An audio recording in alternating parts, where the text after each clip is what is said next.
boa noite. Iniciamos mais uma edição do Encontro Marcado com Zé Maria Filomena e Arruda Bastos. Lembro de início o WhatsApp do programa. Comente o programa de hoje. Aqui é a Fortaleza, 85999251122.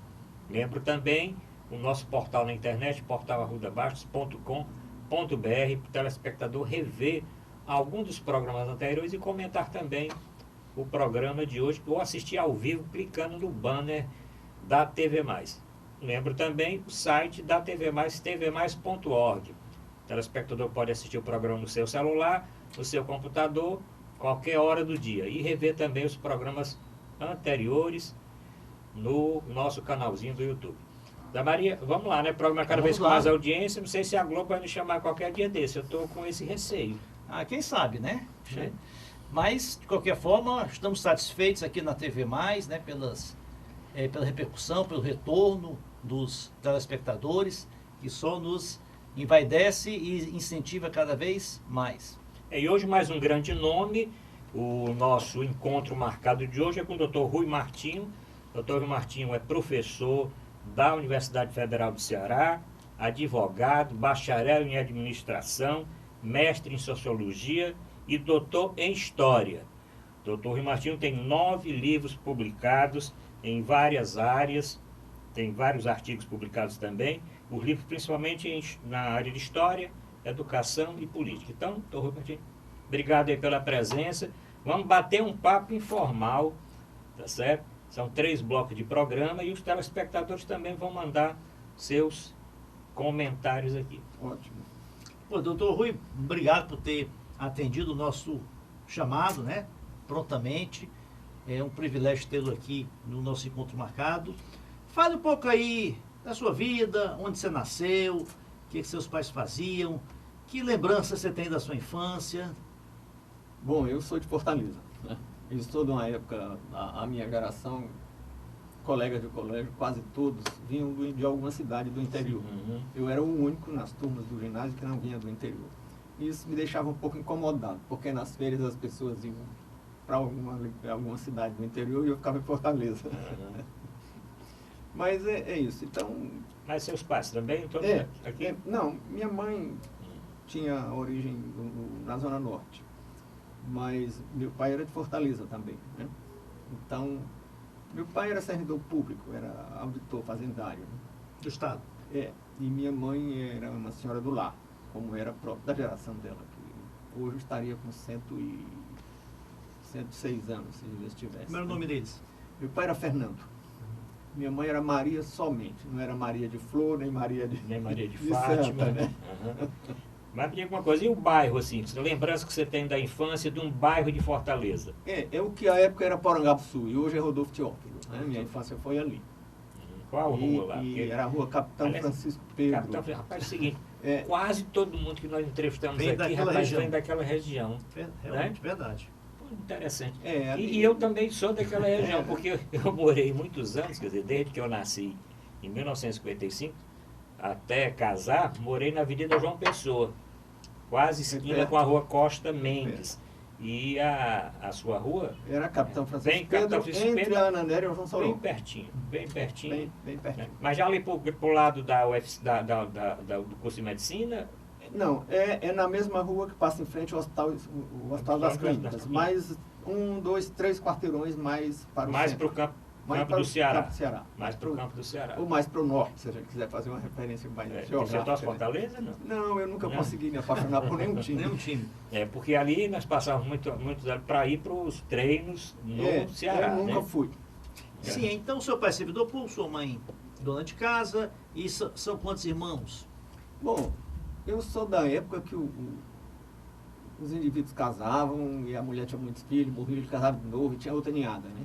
Então eu sou da segunda ninhada do meu pai, do segundo casamento, e sou o penúltimo de uma ninhada de 6.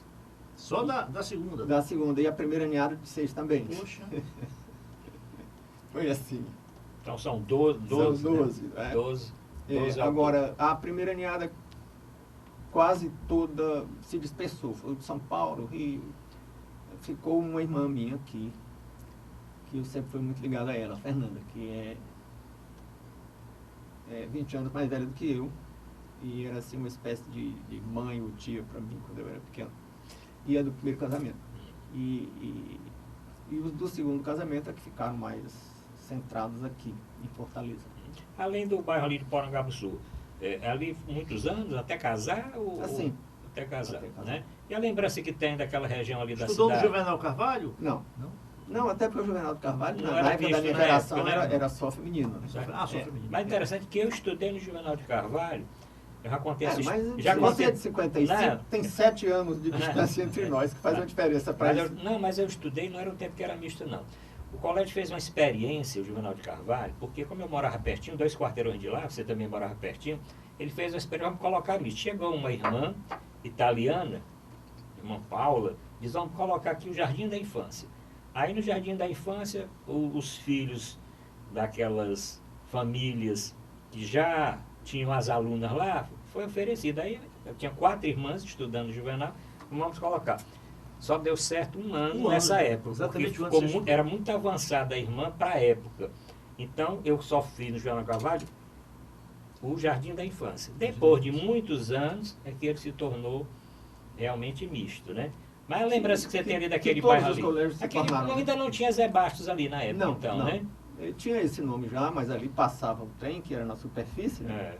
Uhum. E tinha uma margem estreita ao É. largo da via, como tem ainda de um dos lados. Né? Uhum. É, Os naquela dois época, lados tinham aquele mesmo o tipo que de existia via. muito ali naquela época era campos, né? De futebol de Tinha- areia, tinha tinha muito campos por umas- ali, né? Umas quadras, se não a Quadras. quadra inteira, tinha alguns lotes Uhum. não construídos que eram usados como É, futebol. como Ali futebol. onde hoje é o Emoce, Sim. ali era um Era um campo. campo. Eu lembro, joguei bola lá. E, Ali era o e, Barreirão. e os seus Ali estudos? era o Barreirão. Estudo começaram onde? Eu comecei na escola pública, meu curso Escola primário foi na escola pública, mas aí me desloquei para a escola particular, para o Capistrano de Abreu, né? Que era do professor Luiz na época. Ali no Benfica. E depois terminei o ginásio com o último ano no liceu e terminei o último ano na época do curso científico no Colégio Castelo ali da Dom Manuel. E aí No Costa fui- Barros, né? na Costa Barros. E praticamente o ensino fundamental, o que hoje chamamos de fundamental e médio, na época era primário, ginásio científico, foi isso. Né? O colégio, essa área, o seu estudo na escola pública, foi ali também, naquela região? Foi. Pertinho? Ainda existe a escola? Tem o Félix de Azevedo. Foi. Bem, aí o seu tempo de... Vamos avançar um pouquinho. Você fez o científico ou o clássico? Fiz o científico. Fez o científico. Científico. E essa sua... Mas você acabou inclinando para a área de humanas, né? O seu pensamento era seguir que carreira? Não, como eu não jogava futebol, Sim. Nem torcia Ceará, nem Fortaleza. e nem tinha, eu nunca fui voltado para atividades manuais, né? Embora meus irmãos todos desenhem, pintem, cantem, eu nunca fiz nada disso. Nunca desenhei nenhum ó com copo, como as pessoas costumam dizer, né? Então eu entendi que devia desenvolver alguma atividade manual.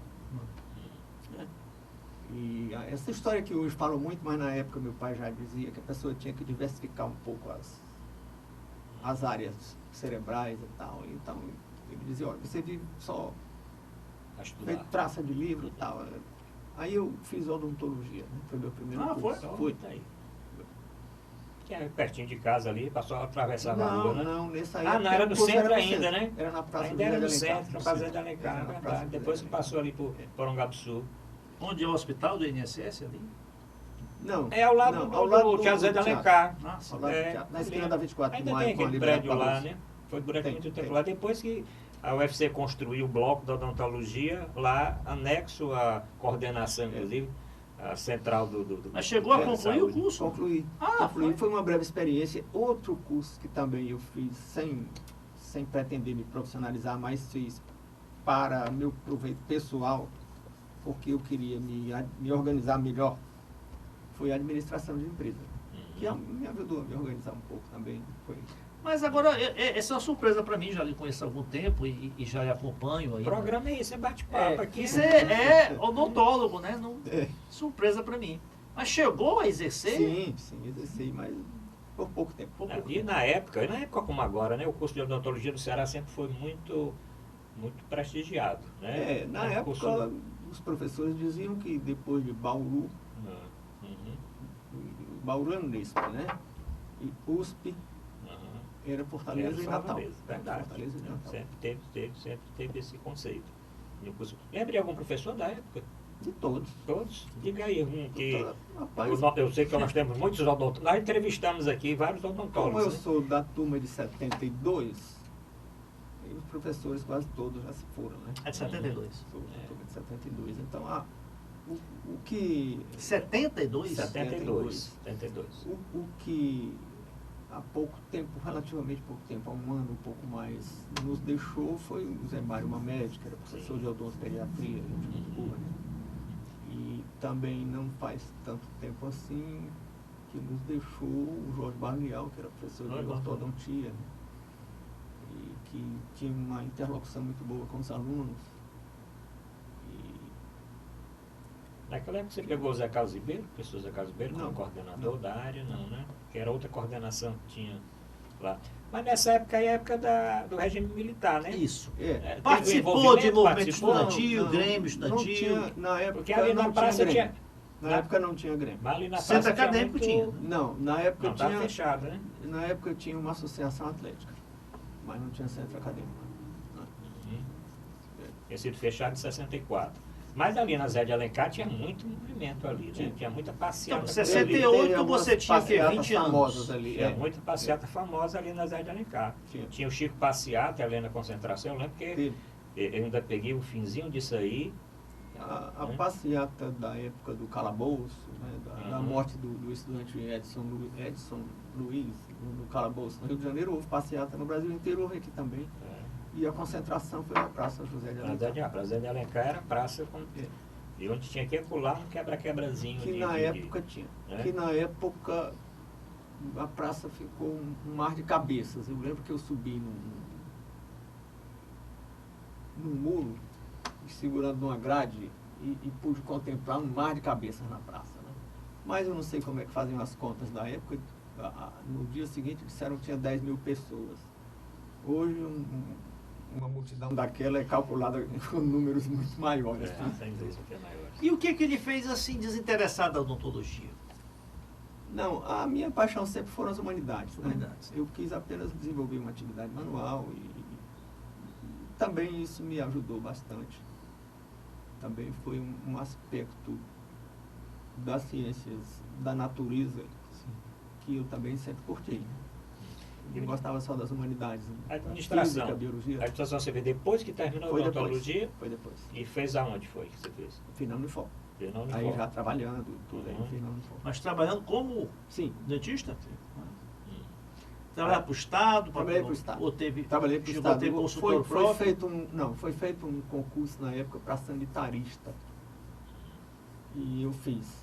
Então eu trabalhava com saúde pública. Você fez administração na Unifor E direito também. e direito na Unifor.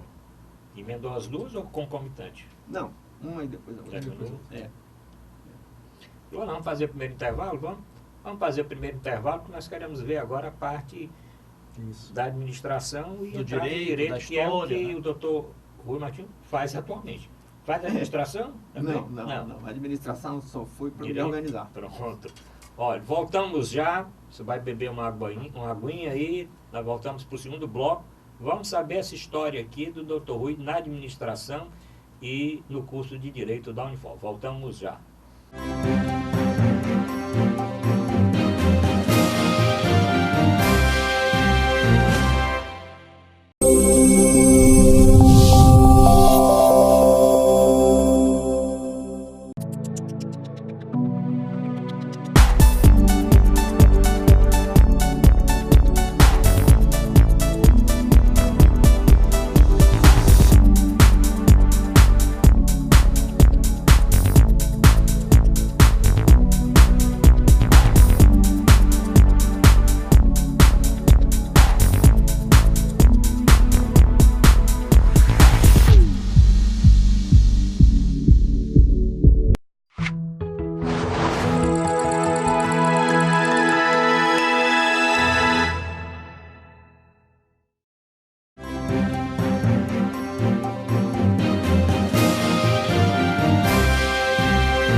vamos apresentar Encontro Marcado com José Maria Filomena, Arruda Baixa, aqui na Multiplay, canal 15, aqui é TV+.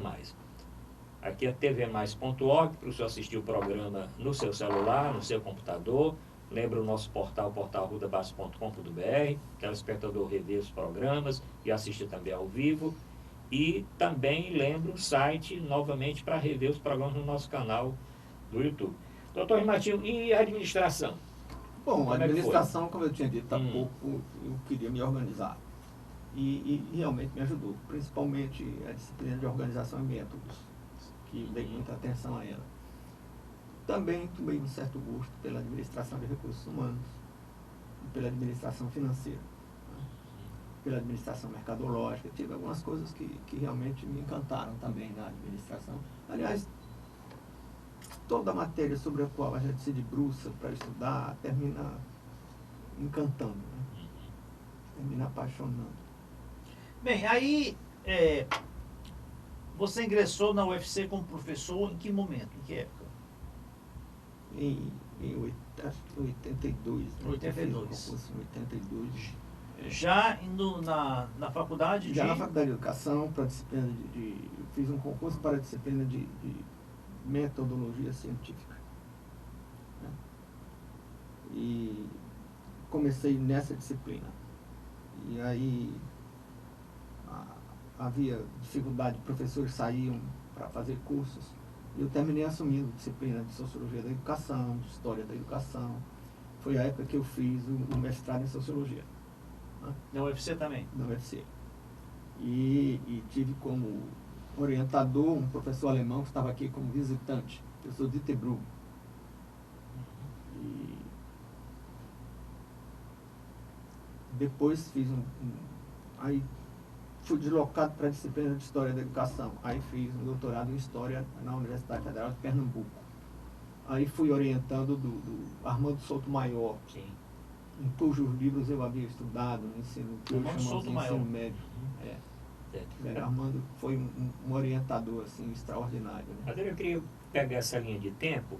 Bom, fez administração na Unifor, mas ainda exercia odontologia. Né? Sim. Quando deixou a odontologia para ficar com a administração? Entrar no magistério. Não fez isso. Para deixar com o magistério. Então deixou a odontologia nessa época e passou a ser professor, em 81. E já tinha concluído a administração em 1980. 80. E aí como é que foi essa passagem para o direito? Aí eu tinha feito mestrado em Sociologia, estava na Faculdade de Educação, fui deslocado para a disciplina de História da Educação e eventualmente mantinha alguma turma de Metodologia da Ciência. Aí resolvi que algumas questões que se discutiam muito, principalmente na Sociologia da Educação, remetiam para problemas de direito.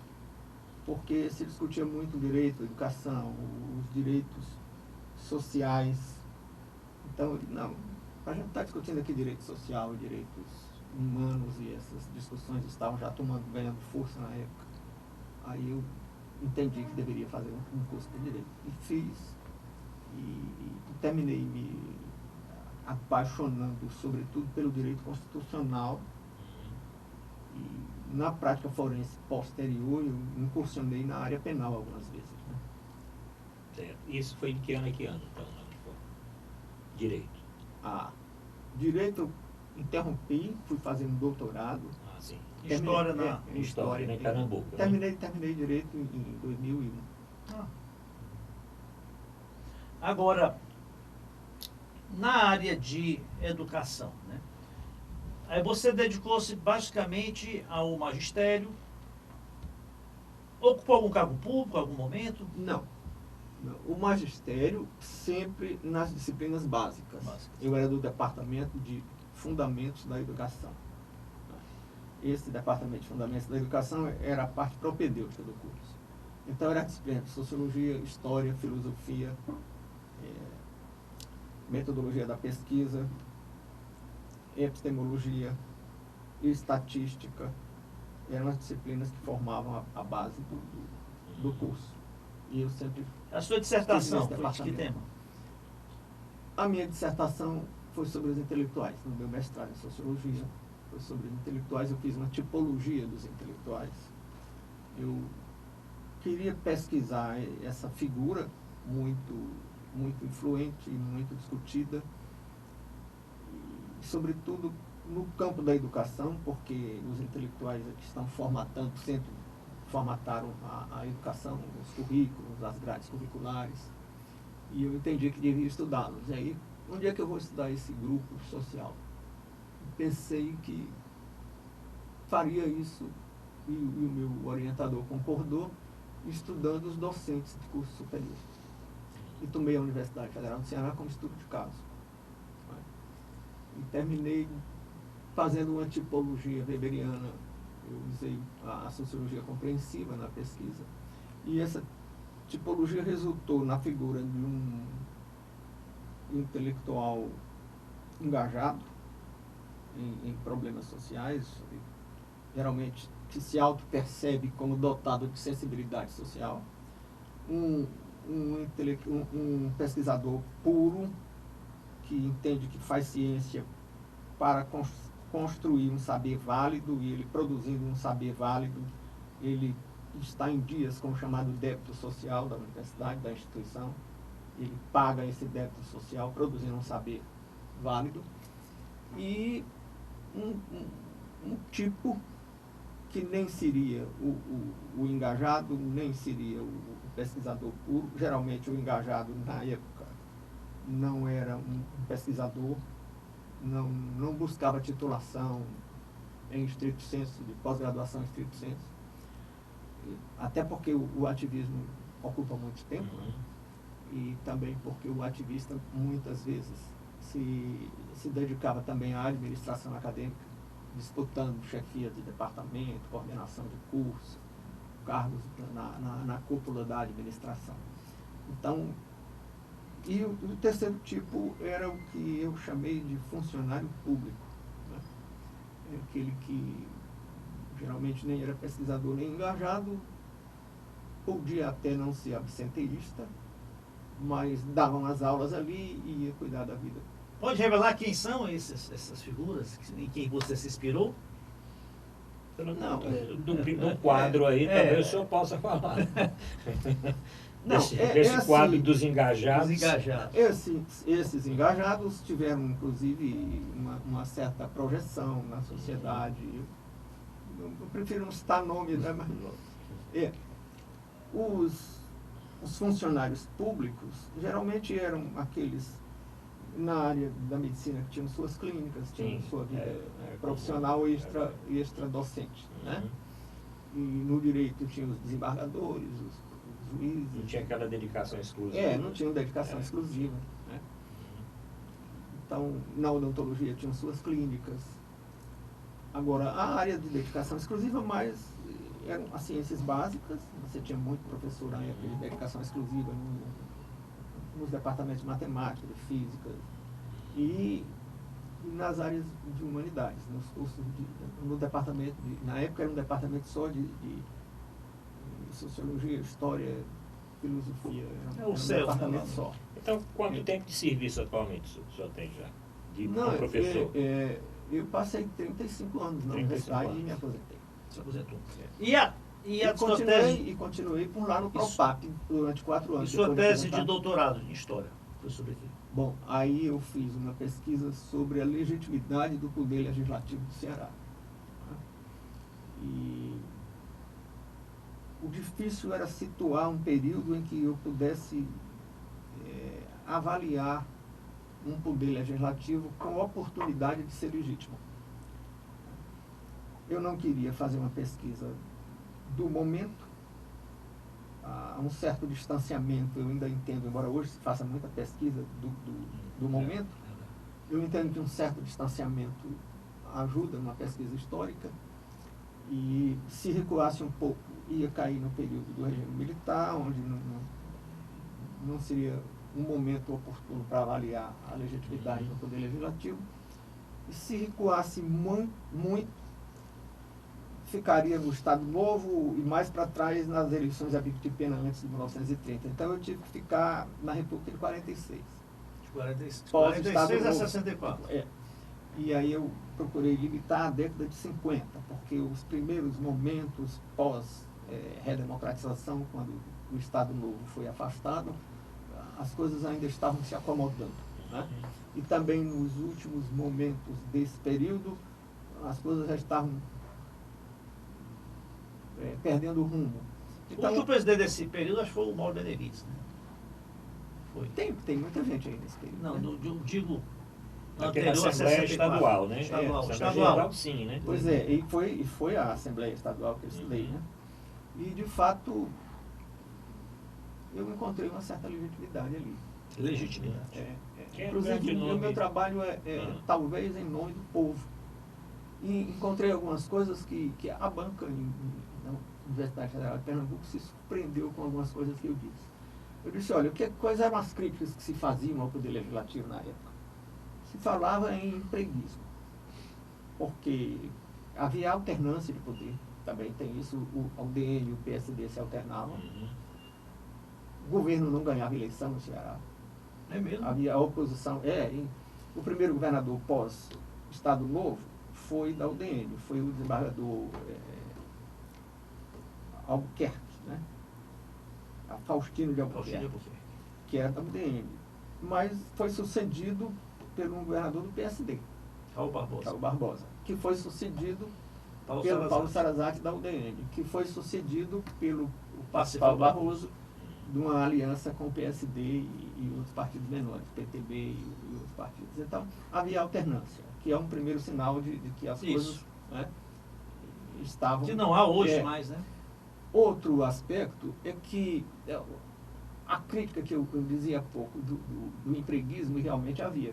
Cada vez que subia um desses partidos, demitia um bocado de gente e nomeava os seus, né? Mas eu fui pensar melhor e digo, mas o que é isso? O sujeito tinha nomeado por 4 anos, ganhava pouco, não precisava dar expediente. Isso é um seguro-desemprego. Um seguro-desemprego informal, meio tosco porque com uma influência partidária, né? Mas com todas as características do que hoje nós chamaríamos de seguro-desemprego, inclusive com um prazo de 4 anos. Né? E com alguma distinção entre, digamos, a filha do cabo eleitoral que tinha feito normal tinha emprego de professora, mas porque tinha o normal. Né? Então, outra crítica que se fazia é que haviam obras que eram alocadas em determinados lugares conforme as ligações partidárias. Né? E eu lembro que eu ouvi de uma pessoa que eu entrevistei que um açude que abastecia uma determinada cidade tinha sido construído ali numa negociação política. E a pessoa disse, foi um acordo político, mas todo mundo bebe da água do açude, independentemente do partido. Quer dizer, havia um certo jogo político, mas que não alcançava só os partidários, embora pudesse beneficiá-los mais diretamente. Né? Até a construção de um poço numa fazenda, ou de um açude, na construção de um açude numa fazenda, um deputado que eu entrevistei disse, a gente mandava fazer um açude na fazenda do eleitor. Mas dali saía a carne do boi que bebia ali para todo mundo, ia para a carne daquele boi, ia para o mercado, para todo mundo, independentemente de partido. O plantio de vazante, a colheita do plantio de vazante ia para todo mundo. E fazíamos estrada para um distrito, porque tinha lá um fulano que votava para a gente, mas todo mundo andava na estrada. Já que você entrou na seara política, né? Mas deixa-me dizer só o que era outro escândalo. Outra grande crítica que se fazia é que os políticos arranjavam empregos para eles mesmos. Então, 2 dos que eu entrevistei... Não deixavam o cargo. Deixavam o mandato. 2 dos ex-deputados que eu entrevistei eram aposentados... Perdiam a eleição e conseguiam emprego. Eram aposentados do Tribunal de Contas. Mas continua até hoje isso, né? Mas não tinha Os nenhum... conselheiros são grande maioria de deputados. Mas nenhum tinha ficado rico. Sim. Nenhum virou empresário. Então, arranjava um grande escândalo, arranjava um emprego no Tribunal de Contas ou em alguma outra coisa. Né? Então, eu acho que havia uma certa legitimidade aí, porque estas obras atendiam de alguma maneira o interesse público. Bom, você vai entrar, mas eu queria ver o seguinte, vamos falar um pouquinho do curso de Direito que ele fez na Unifor, Sim. né? Que o senhor fez na Sim. Unifor. E eu queria que, como nós citamos aqui alguns nomes do curso de odontologia da UFC, quais os nomes que o senhor podia citar do curso de administração e no curso de Direito da Unifor? E foram seus professores. Do curso de administração, o Zé Lito Teixeira, que também é falecido, e o Félix, que também é falecido, era professor de métodos e sistemas administrativos. Do curso de Direito, eu destacaria alguns nomes, dentre eles, eu destacaria o também falecido, que tinha sido professor da Federal e que inclusive foi quem prefaciou meu primeiro livro, O Príncipe, o Lobo e o Homem Comum, a Gerson Tabosa. A Gerson Tabosa era um latinista, era um romanista, ensinava direito romano e era uma figura de grandes horizontes humanísticos, grandes horizontes intelectuais. E eu fui aluno do tributarista Hugo de Brito Machado lá. Juiz aposentado, juiz federal tributarista aposentado. de nome nacional, Sem dúvida. assim, que merece um registro. Vamos fazer logo outro intervalo, porque nós vamos ter que ver aqui como sim. foi os primeiros livros aí, só vai falar um pouquinho dos sim. livros que o senhor escreveu. Nós temos que entrar ainda Não, nos assuntos atuais, assuntos né? atuais, sim. E nós vamos fazer tudo agora nesse segundo bloco, então o telespectador não pode nem, vai dar tempo nem beber água, porque nós voltamos já.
Voltamos a apresentar Encontro Marcado com Zé Maria Filomena e Ruda Bastos.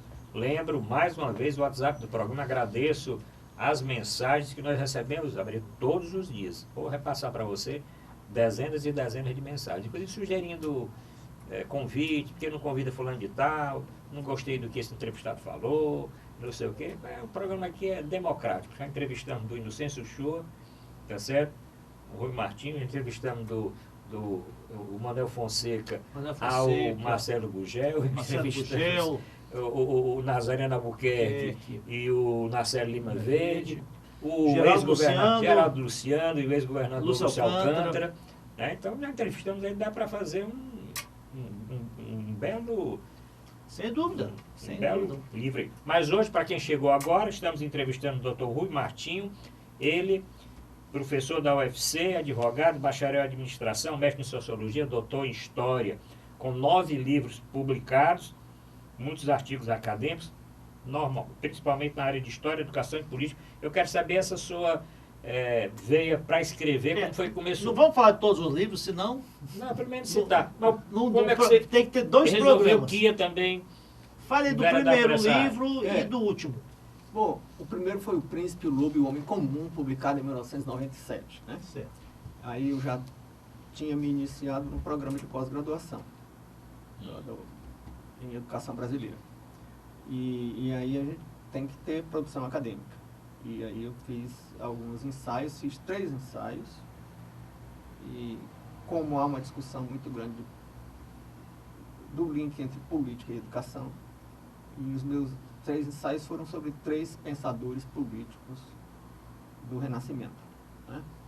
Maquiavel, um pensador republicano, autoritário e laico. Claramente laico. Né? Thomas Hobbes, um pensador também autoritário, absolutista.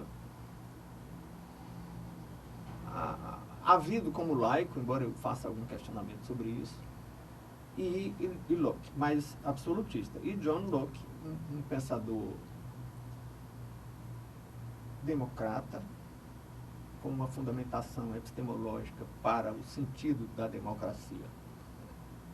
Enquanto Hobbes, que era um geômetra, entendia que o saber humanístico poderia ter a solidez de um saber geométrico e assentava as bases do autoritarismo dele em escolhas racionais e científicas, aí, com a necessidade de um Leviatã, de um monstro poderoso para disciplinar o homem, porque eu fiz nesse livro uma análise do ponto de vista do entendimento do que seja a história não estudo, história com H maiúsculo, estudo, mas história, fato, acontecimentos, sucessos. Como é que um pensador entende que seja a história, que os fatos acontecem em sociedade, como se dão as transformações? Como o pensador entende que seja o homem, para quem é que ele pensa um modelo de política? Então, qual é a filosofia, a antropologia filosófica dele? E qual é a teoria de conhecimento? E mais alguns pressupostos. Então, enquanto Maquiavel tem uma antropologia filosófica negativa demais, ele acha que a grande maioria dos homens é desleal, é irresponsável, e apenas uns poucos homens têm o que ele chamava de virtude como sendo a capacidade de se sobrepor às adversidades. Ele dizia: o príncipe enfrenta a fortuna, no sentido dos acontecimentos aleatórios, sobre os quais ele não tem influência, mas se ele tem virtude, ele se sobrepõe a eles. Então ele dizia: se há uma enchente num rio que derruba uma ponte e carrega uma plantação, isso é fortuna. Agora, se o príncipe faz uma ponte mais alta e planta em terreno mais alto, isso é virtude, capacidade de se sobrepor aos acontecimentos. Hobbes também tem uma antropologia filosófica negativa. Ele entende que o homem é o lobo do homem. Essa expressão não é dele, todo mundo diz que é dele, mas alguém já há muitos séculos antes havia usado essa expressão. E ele entendia que o estado de natureza, na época os renascentistas falavam muito em estado de natureza, era a guerra de todos contra todos. Então era preciso, para acabar com essa guerra, o contrato social, criando um poder absoluto capaz de impor a paz e a segurança. Já Locke entendia que... O contrato social de Rousseau. Não, ele é anterior a Rousseau. Rousseau. Rousseau é que copiou esses contratualistas, principalmente Rousseau foi influenciado por Locke, embora sejam muito diferentes. Locke entendia que o homem não era o lobo do homem, que o homem tanto podia ser o lobo do homem como podia ser o anjo da guarda, porque se fosse só o lobo do homem, a espécie tinha sido extinta, e a gente não noticia que o homem age como o anjo da guarda uns dos outros, mas isso acontece muito, né? E que não havia necessidade desse monstro, o Leviatã, para impor uma paz. Aliás, esses pensadores que a gente admira tanto, né, pelas ideias, quando a gente vai olhar a vida pessoal deles, dá uma decepção enorme, né? Rousseau abandonou os filhos, né, num orfanato. 5 filhos, cada menino que nascia ele deixava no orfanato. Mas veja bem, você tocou num ponto interessante. O Paul Johnson tem um livro chamado Os Intelectuais, em que ele faz um retrato arrasador de algumas dezenas de grandes pensadores. Mas o John Locke não está lá, porque o John Locke não tem esse retrato arrasador. Era um indivíduo considerado afável, que teve uma vida muito equilibrada. Você não tem notícia dele ter se metido em confusão com ninguém. Todo mundo elogiava a lhaneza com que ele tratava as pessoas, nunca deu um calote, nunca foi desleal com ninguém. E se existe uma antropologia filosófica como base do pensamento político, também existe uma epistemologia. Locke, ao contrário de Hobbes e de Maquiavel, o Hobbes era geômetra, né? Queria um conhecimento com a confiabilidade do conhecimento geométrico. Mas Maquiavel tinha uma visão muito empirista. Ele achava que ele vendia o conhecimento dele como muito seguro, porque ele tinha experiência, tinha sido embaixador, tinha viajado, tinha visto isso, tinha visto aquilo. E a realidade era assim. Ele confundia a percepção dele com a própria realidade, né? E o John Locke, não. É interessante que dos três, o democrata é o que diz assim: olha, nós temos que ter consciência do nosso falibilismo. Nós não temos certeza do nosso saber. E o seu livro mais recente? E a base e a base da tolerância e democracia é, sobretudo, tolerância, é a hipótese de que eu posso estar errado. Vamos pular agora para o seu livro mais recente. Eu queria só ver, bom, esses aí foram os ensaios, lá, sim. né? Aí as outras produções, pelo menos citando aí. Os intelectuais foi esse estudo, que é uma parte da dissertação. Eu tomei uma parte da dissertação e transformei no livro. Né? E os outros, você foi para que lado? Aí eu tenho uma obra que eu publiquei mais recentemente, embora não seja tão nova, que é sobre a teoria do conhecimento propriamente. O desafio do conhecimento é o título do livro. Né? Que aí eu juntei Popper, principalmente Popper, Karl Raimund Popper, um grande filósofo da ciência, da escola do racionalismo crítico, e Thomas Samuel Kuhn, da escola do racionalismo pós-crítico. Juntei os dois. Tentei, sem ser mineiro, conciliar os dois, embora eles fossem adversários e se criticassem mutuamente, porque para o Popper a ciência cresce num concurso de ideias, vencendo a melhor ideia. E para Thomas Kuhn a ciência não cresce assim. A ciência nunca reconheceu uma revolução científica, por mais bem explicada que ela fosse, e os dois se agrediam, mas eu penso que os dois estavam certos, porque o Popper olhava para o filme e o Thomas Kuhn para a fotografia. Então, quando ele diz assim, ninguém aceitou Galileu, ninguém aceitou o microbiologista, o Pasteur, por melhor que ele explicasse. Então, ele está olhando o momento. O Popper olhava o filme, porque esses e outros nomes que o Thomas Kuhn cita não foram aceitos no momento, mas com o andar da carruagem eles foram aceitos. Bom, e as outras produções suas? Bom, aí tem juntadas de artigos, tem uma juntada que os alunos fizeram de um livro chamado A História, Autores e Atores. São 13 ensaios, eles pegaram de revistas que eu tinha publicado, e aí uma diversidade enorme de temas, porque cada um juntou da sua preferência e fez uma coletânea. Agora, aí tenho também uma outra coletânea sobre identidade, educação e política, onde eu discuto a existência ou não de uma identidade, aquela coisa, do Heráclito, você toma banho 2 vezes no mesmo rio ou não toma? Né? A ideia de que você tomou banho num rio, agora depois for tomar banho de novo lá é outro rio. Então, a ideia de que não existe identidade, que é uma ideia muito em voga, muito fortalecida por Foucault e outros pensadores pós-estruturalistas. Né? Agora, por outro lado, se não existir identidade nenhuma, embora as identidades realmente sejam frágeis, se a gente não reconhecer identidade nenhuma, é o caos. Né? E aí não há sequer razão, porque para você estabelecer uma solução de conflitos, precisa haver razão.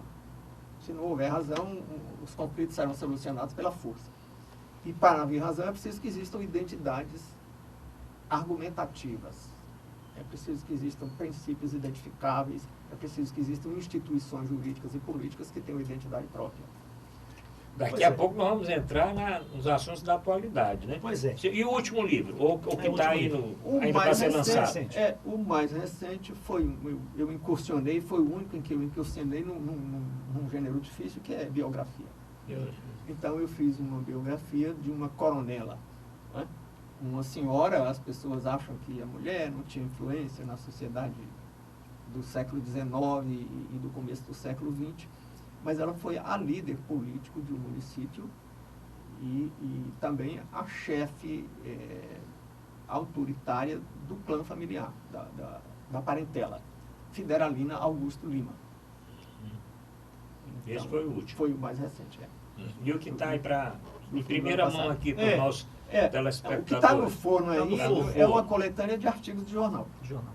Que eu chamei Pensando a Política.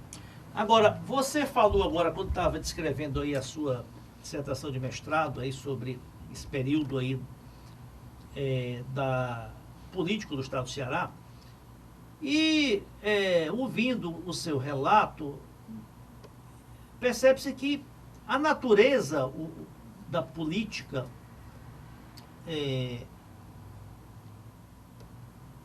do Ceará não mudou muito daquela época para cá, não, né? O assistencialismo ainda é muito presente, o fisiologismo muito presente, mas tem o poder mudanças. político e econômico muito Mas presente. tem mudanças muito significativas. Veja bem,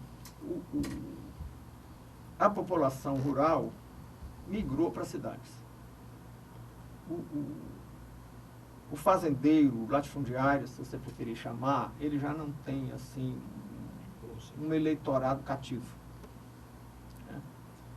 E esse eleitorado ficou mais disponível. E ele é disputado por caminhos diversos, porque o eleitorado havido como cativo, e aí, de certo modo, eu divirjo um pouco do coronelismo inchado em voto, do Vitor Nunes Leal, porque ele achava que o morador do latifundiário era uma pessoa inteiramente sem cidadania. E as pessoas que eu ouvi na pesquisa da minha tese me relataram um retrato bastante diferente. Assim, o morador votava, como naquela música do Luiz Gonzaga, para vereador, para prefeito, para deputado, para senador, para governador, para presidente, ele só votava numa pessoa que era o coronel. E era isso mesmo. E o Vitor Nunes Leal interpretou isso como uma ausência total de cidadania. O que é que aquelas pessoas simples me relataram? Elas diziam, não, a gente votava no coronel. Porque se a gente quisesse levar a mulher para a maternidade, o coronel levava. Se a gente quisesse soltar o filho que o delegado prendeu arbitrariamente, o coronel ia soltar. Se o menino fosse amansar um cavalo e quebrasse a perna, o coronel levava para o hospital. Se viesse uma seca, o coronel fornecia com juros quase tão escorchantes como os do Banco Central de hoje, ou de anos recentes. E isso me parece que é uma certa cidadania.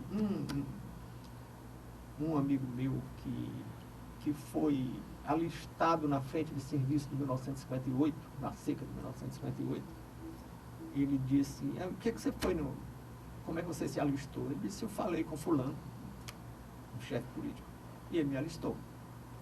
E eu disse, como é? Quem intermediou essa sua conversa com o chefe político? Ele disse, ninguém. Eu fui lá na casa dele, no escritório dele, e me recebeu.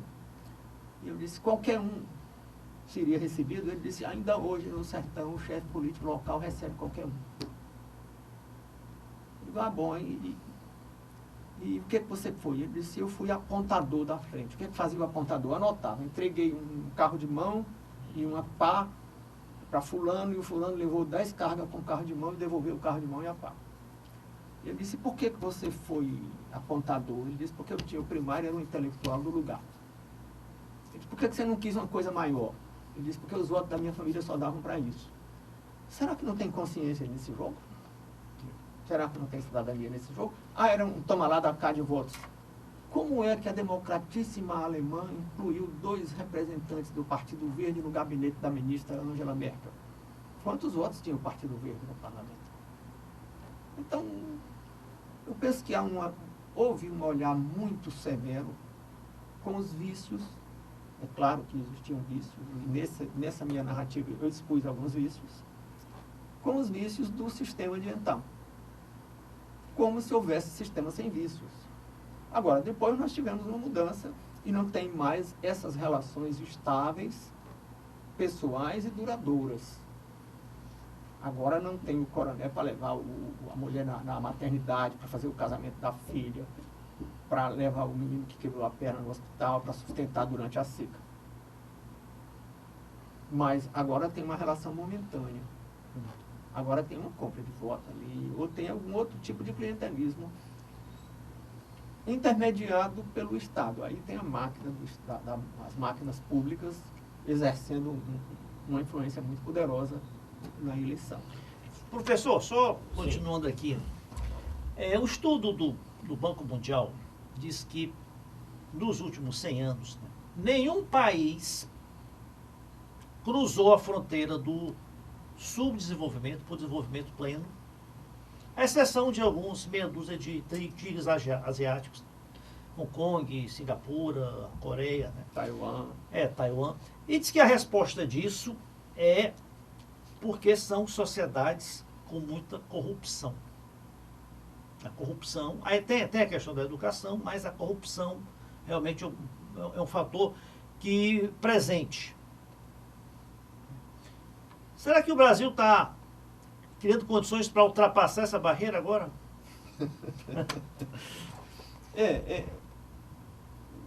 A constelação de fatores, para usar uma expressão do Weber, né? A constelação de fatores que envolve essa transição do subdesenvolvimento para o desenvolvimento é muito complexa, envolve muitos fatores e cada caso é um caso, né? Você tem ideia, só observação.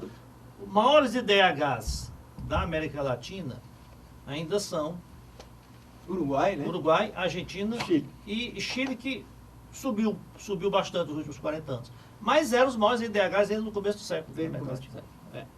Do século passado. Então, você ressaltou aí o fator corrupção e poderíamos ressaltar inúmeros fatores. Inclusive, se fala muito na colonização, colônia de exploração e colônia de povoamento.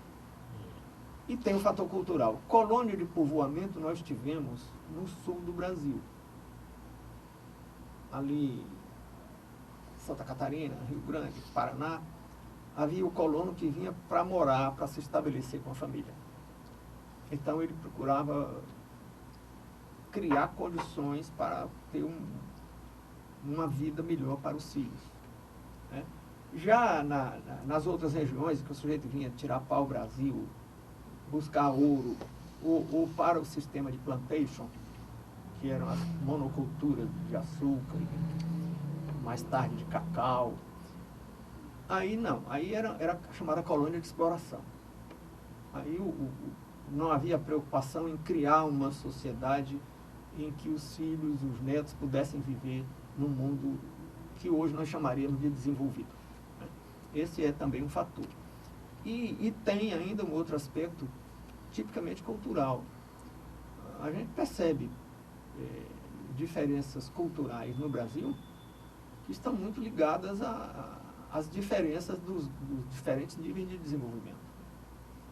E isso, mudança cultural é uma coisa que se fala pouco no fator cultural, porque a mudança cultural geralmente é muito lenta e difícil de se obter. Mas é um fator também a ser considerado, né? Agora, a corrupção ou outros fatores, como também as estruturas sociais e jurídicas e políticas. Tem toda uma literatura que trata desse aspecto das estruturas jurídicas políticas. Os donos do poder, do Raimundo Faoro, ele trata desse aspecto do patrimonialismo, do Estado patrimonial, né? Chamando de patrimonialismo, que é um conceito weberiano também, chamando de patrimonialismo um sistema político baseado nas relações de lealdade pessoal ao chefe e de reciprocidades, que isso foi da Península Ibérica e isso passou para a América Latina. Então, essa lealdade pessoal, essa relação pessoal do líder e da autoridade com o poder, cria uma indiferenciação entre a fazenda pública e a fazenda do titular do poder. Isso é uma coisa que cria um problema sério, inclusive que abre a porta para a corrupção. Bom, eu queria aproveitar, Sim. já que na área do direito você enveredou mais pelo direito penal e constitucional. Vamos falar um pouquinho do momento atual, né? O senhor como estudioso, o que o senhor acha? Você vai perguntar anterior? Não, né? eu vou só Nós temos 6 minutos. rechear a pergunta.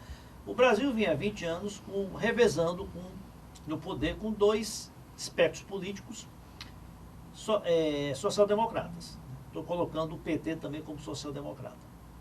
De repente, o PT deixou de ser esquerda há muito tempo. De repente, surge esse Bolsonaro, esse movimento aí do Bolsonaro aí para romper, para... Como é que você vê o momento político brasileiro? Bom, primeiro, eu não percebo que houvesse alternância entre PT e PSDB. O PSDB parece que caiu e não estava ameaçando voltar, não. Certo. O PT estava se mantendo. Sim. Também eu não diria que eles são indiferentemente sociais-democratas. Eu vejo o PSDB como tendo tido uma postura social-democrata e o PT como tendo algumas práticas sociais-democratas, por falta de condições de implantar as práticas leninistas. Mas o núcleo duro do PP, que era Zé Disseu e outras figuras que estavam ali ao redor dele, eram figuras leninistas. Né? Agora, não havia, de fato, condição de estabelecer um regime nos modelos leninistas, não. Mas isso não quer dizer que eles tivessem mudado a cabeça ou que não tivessem esse plano ainda. Né? E a gente viu aquela tentativa de controle social da imprensa e aquela tentativa de controle da administração pública através de conselhos. Foi até um decreto da Dilma. E o Bolsonaro 2014. Tem condição de ter governabilidade, tem condição de ter um governo com projeto Nós vivemos viável. uma situação muito difícil, porque no mundo inteiro, com exceção do leste europeu, o pensamento socialista se tornou hegemônico. Né? E foi um domínio tão completo que se formou toda uma geração que já está ficando velha, que não conhece outra coisa. Mesmo nas universidades você tem professores que não conhecem outra coisa. Você tem pessoas que não conhecem um autor conservador, nenhum autor liberal. Até sabem nomear alguns, porque ouviram críticas. Sabe dizer, Von Mises, aquele é um liberal e tal. E chamando de liberal alguém que já tem cheiro de enxofre, né? Paul Johnson, aquele é um conservador, tal, aí já é ainda mais, tem chifre, deita fogo pelas ventas e tal, né? Mas muitos desses autores conservadores ou liberais não ouviram nem falar nos nomes. Então você não tem uma massa crítica de pessoas para substituir aquelas que estavam pilotando as instituições do Estado com um pensamento socialista. Aí você chega a um governo que era contrário a isso, porque houve um desprestígio em face dos acontecimentos, das tendências socialistas, e houve uma eleição contra isso. Que não foi, não vamos nos iludir, não foi uma eleição do atual presidente. Foi uma eleição contra o que existia antes e como outra pessoa não assumiu, não surfou na onda dessa recusa ao que existia antes, sobrou para ele. Né?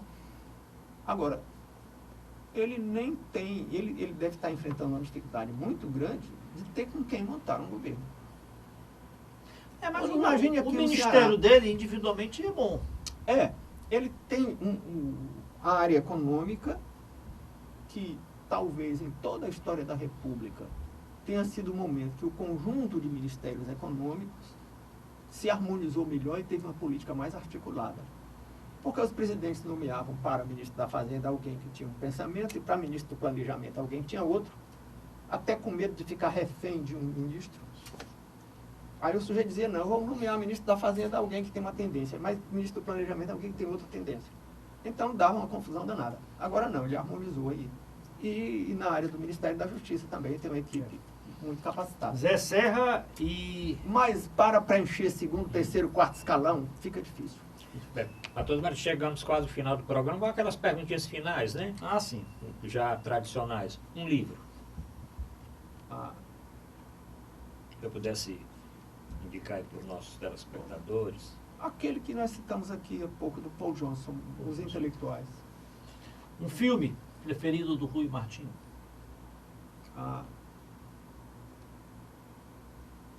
um filme assim, que eu diria que tem um sentido histórico e filosófico, eu teria dificuldade de apontar.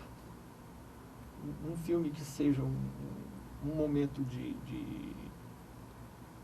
descontração, aí talvez pensando no que a minha neta gostaria de ver, eu por ver o encanto da minha neta com aquilo, eu diria que a Era do Gelo, que é um desenho. Era do Gelo.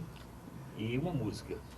Ah, bom, aí as 4 estações do Vivaldi me apaixonam desde sempre. Bom, então vamos agradecer, vamos convidar em outra oportunidade para o senhor desenvolver aí essa parte. Quem agradece sou eu, a oportunidade de ter um papo tão agradável pendente, assim. né? O programa Encontro Marcado dessa semana está chegando a fim, Zé Maria.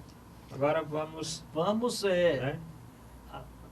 Programa, só relembrando ao telespectador, né, que o programa, a entrevista com o Dr. Rui Martinho vai ao ar na próxima... Agora na sexta-feira. Próxima sexta-feira, às 21 21 horas, 20 horas, pelo canal 15 da Multiplay. E pelos outros canais que retransmitem o vai programa, né? ser reproduzida Segunda e na na próxima quarta. segunda-feira e na quarta, sempre às 21 horas. E em outros canais, o telespectador aqui e acolá, vá passando aí que você vai encontrar Encontro Marcado. Encontrou Encontro Marcado, fique e assista, que vale muito a pena. Bom, obrigado a todos e até a próxima semana.